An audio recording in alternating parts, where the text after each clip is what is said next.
我講一講打小人啦。我不嬲都認為打小人係上一代嘅嘢嚟嘅，直至到我俾個同事激親之後，跟住我去到鵝頸橋啦，原來而家打小人係好 update 㗎。個阿婆同我講話你 follow 我哋 IG 啊。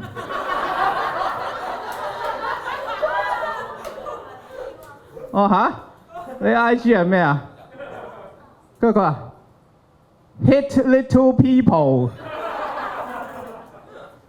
1982。我嚇？乜你咁後生㗎？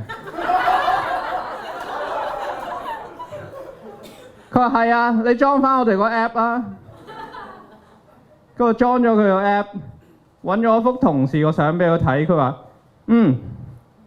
跟住擺低我個電話，除咗對鞋，啪啪啪啪。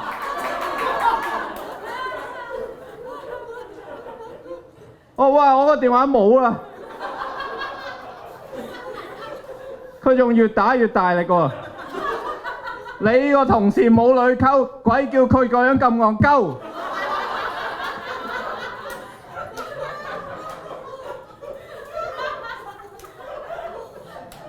我話你啲咒語都幾潮喎。佢話梗係啦，巴打。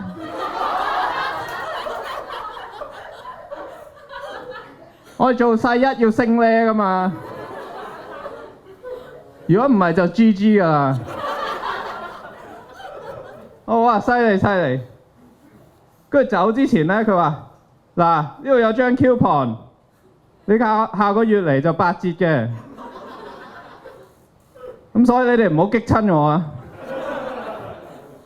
你啲評判俾高分啲啊！